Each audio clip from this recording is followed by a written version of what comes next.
Sadie Brown. I'm a 22-year-old lady living with HIV. I was born with the virus, so I've been living with it all my life. So I was part of the youth plenary at the SABC conference. Yes, I was talking about young people who are living with HIV and the challenges that they face. Okay. What challenges? Like, what challenges do these young people face? And for you, how was it growing up knowing that HIV is stigmatized and knowing that you didn't ask for it? Yeah. You know? Growing up, okay, I found out when I was 14, right? So obviously when I found out, I was still so scared. I didn't even know what had happened to my parents.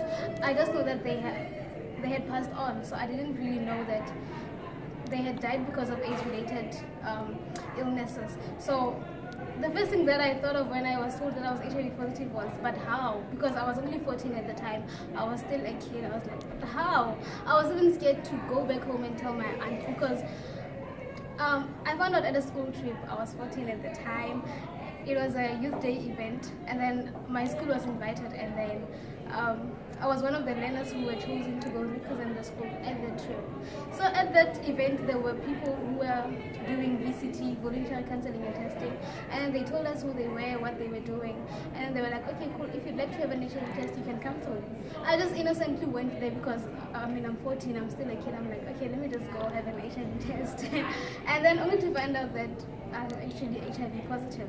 So from then until December, like for the next 6 months, I just was so scared to even tell my aunt because I was like, okay, I'm gonna tell her, and then the first thing that she's gonna think of is that, what have you been doing with the boys? Because I was a kid at the time, so I was just so scared of even having to tell her that. So I kept it to myself. A week or two later after that event, I remember, because I desperately needed a distraction. So now I joined a drama group, and then at least with that I had a distraction because now I didn't have time to be thinking about HIV or death. It was school, drama, I go back home very late, I do my schoolwork, and then it's done. So towards December, because December is AIDS awareness month, we were obviously doing AIDS pieces like your AIDS plays and your AIDS homes and whatever. So during that time, it's only then that it kind of got to me, and I ended up disclosing to my aunt. Yeah, so. Okay, can I ask something? We were just from a plenary, and one of the ladies living with HIV was speaking about the drugs that she has to take. Are you taking any drugs, and what are their effects on your body? I am taking ARVs. For me, because we are different human beings, right, with different bodies and different systems. These pills didn't really do.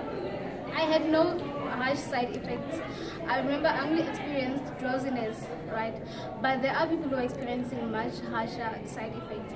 And that is also one of the hugest challenges, especially as a young person, because as young people, you find out that you're gonna now start taking ARVs, and then the first thing that comes to your mind is, okay, let me go to Google and search the side effects of ARVs.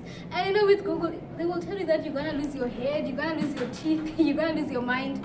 So such things, they kind of become so hard on us, because even with me, I remember I was so scared. I was 18 at the time, and I was so scared of having to start taking these pills because I felt like their main purpose was just to make me feel so ashamed of living with HIV anyway. So I didn't really want to take them. I was just prepared to die. I was just like, okay, it's fine. I can just sit back and wait for my death to come. But then I remember I just decided that, you know what, let me just give them a month or two. If they start doing any funny things to me, then I will stop with them. But then I've been good. And then have you come to a place where you're like at peace in life? I am at peace with my life. I am very good. At least now I can now talk to people, and I find such happiness at the fact that I can even speak to other people who are living with the virus.